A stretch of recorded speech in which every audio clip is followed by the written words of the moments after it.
Okay, so for issue 49 we should be receiving 8 different parts, and they are, let me have a look.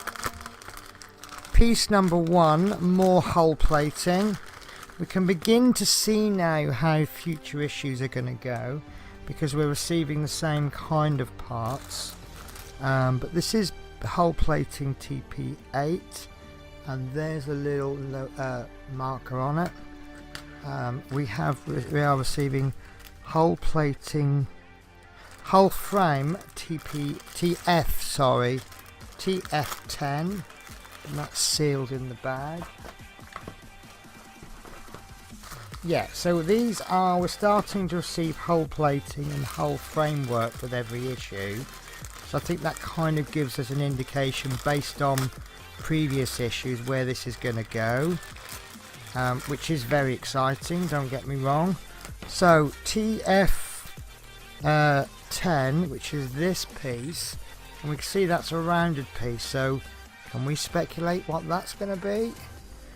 The next piece is going to be TF11, and again that's got the mark on it, so it's obviously going to be near the end because it's got this little bit there. And then we've got 31 fixing screws. These are the black screws. I won't open the bag just yet, I'll just put those in my little holder off camera. Next is 5 fixing screws, which are these ones. Now I believe, I'm going to guess that these are the ones that connect the radial ribs, but I tend to not open these until I need them. I can show you that the last ones I got. The reason I don't open them is when I need some brass screws, there's 2 kind of brass screws and I can't tell the difference between the 2, but I know that one works on the ribs and the other one doesn't work. So when we come to doing a rib, I can open these screws, I can see if they fit, and then based on whether they do fit or don't fit, I can then identify what they are. It's a bit of an odd way of identifying screws, but it works for me. So the next screws are more hull plating screws, and I've got to be honest with you, after dealing with so many of these in the last few issues, glad to see the back of them, but I can see more building up. We know we've got hull plating coming up at some point. You know, in the last 5 issues we've done so much, and we know we've got to do the top. It's part of the build. So next we have got 2 hole connectors, and I think we saw some of these in the last issue, so these are starting to build up. And then lastly we've got some plant on details, 3 pieces on a sprue. They look rather interesting, so if there's any experts out there that can tell us what these parts do, that would really help.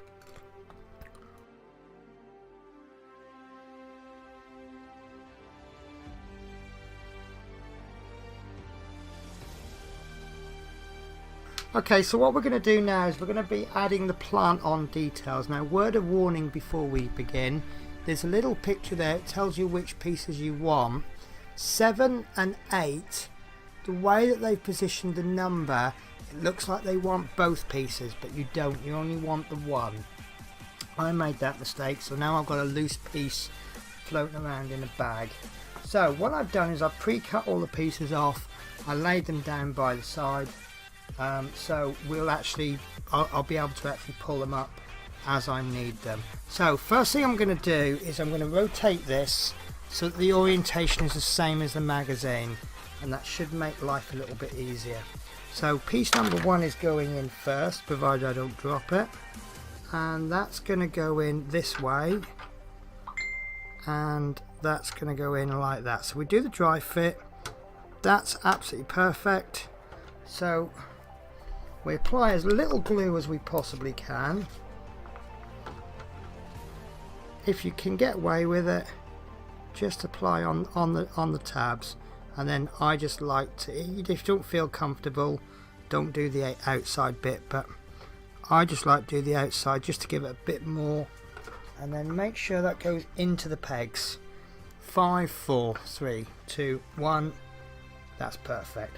So piece number 2, in case you hadn't guessed it, goes the opposite side, and that's a bit more of a snug fit on my model, but it still fits.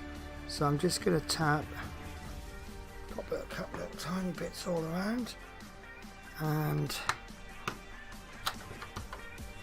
there we go, that's in 5, 4, 3, 2, 1, and that's stuck down lovely. So then we move on to piece number 3, and that's going, oh no, there's a chore. It looks like it's going in here. Ah, there we go, it's actually going along there.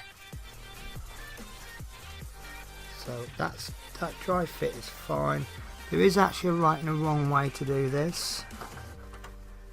It actually doesn't seem to matter. So, no, that's right. So you'll actually notice there's a little bit of detail off center. So you want that detail to go in towards the middle. So what we'll do is we'll just pop a little bit of glue along that line there. That way, if we've accidentally applied too much, it will just smear towards the edges, and it shouldn't. That's perfect. So the next piece is going in the same. You see there's a couple of little bit of detail there. That's going in towards the middle. Bit of a dry fit. These are only small details, but to the people who know a little bit about the Millennium Falcon, it's going to make the world of difference. And I think it's one of those details where it looks nice, but as soon as you add them, you're like, yeah, that's so much better. So there we go. It's a bit of a struggle with that one. Right, so the next piece, we've got some couple of some really small fiddly pieces now. So detail number 5, and that's going to go in the back here. I can't really show you on camera, but where the window there is, there's a little notch just there. Now it's telling us to put this in with tweezers, but I often struggle with tweezers. It also obviously helps if I can get the tool. There we are. So I will give it a try. So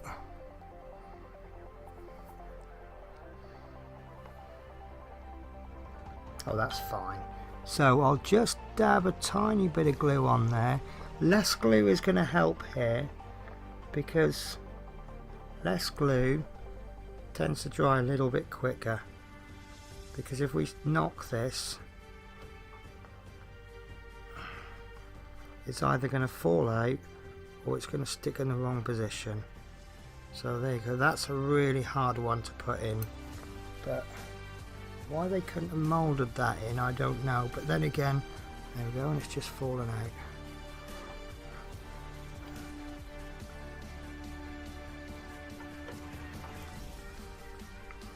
Okay.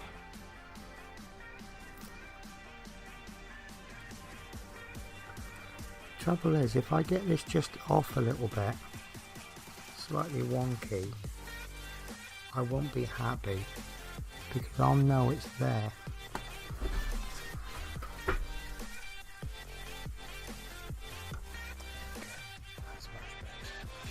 That's perfect. I think I just had that ever so slightly off the hole. So that's piece 5 is going in just there. Piece number 6 is another small bit, and that's actually going to go, trying to locate it on this, they've given us like a map, and it looks like it's going down this way. It should fit this way up. So let's see if I can find the detail. Do you know, I can't find it. It is actually off camera a little bit. So looking at the picture, they're pointing around here, and I'm looking for, there we go, it goes there. So let's see. So these are really fiddly bits.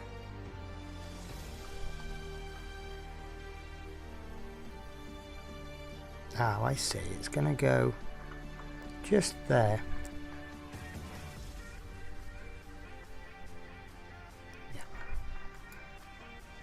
on there like that. I think that's right. Feels not quite right.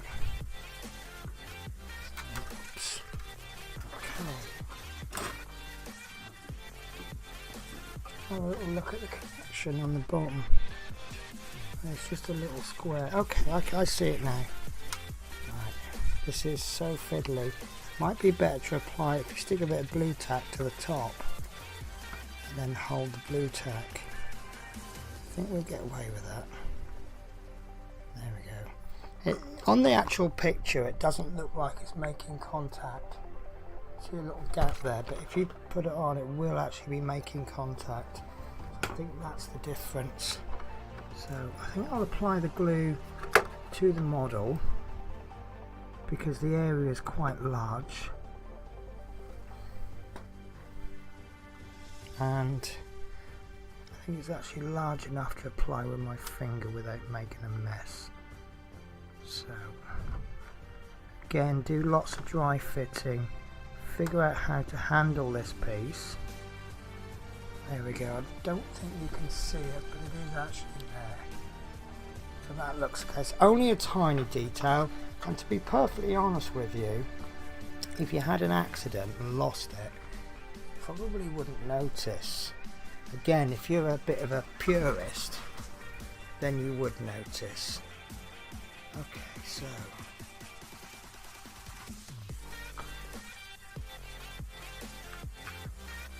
the next piece that we want are these two external vanes, and they look like this. Now these didn't come off the sprue, these came with issues 44 and 45, and they're going to go here.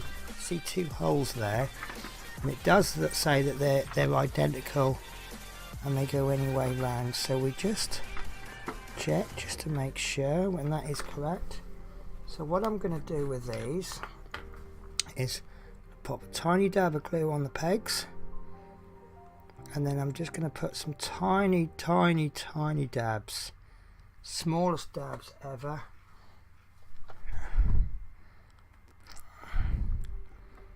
There we go. 1, 2, 3, 4, 5. 1, 2, 3, 4, 5, and that's stuck lovely. So small dabs on the pegs, and then the tiniest dabs ever just along, just so where it makes contact with the ground, with the surface. It should just help. I didn't actually dry fit this, which is naughty me, but luckily it's gone in fine. Oops. 1, 2, 3, 4, 5.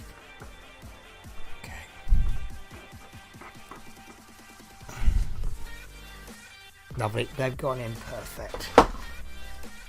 Right, so the next stage, I think I've actually moved the piece. So we're looking for detail number 7.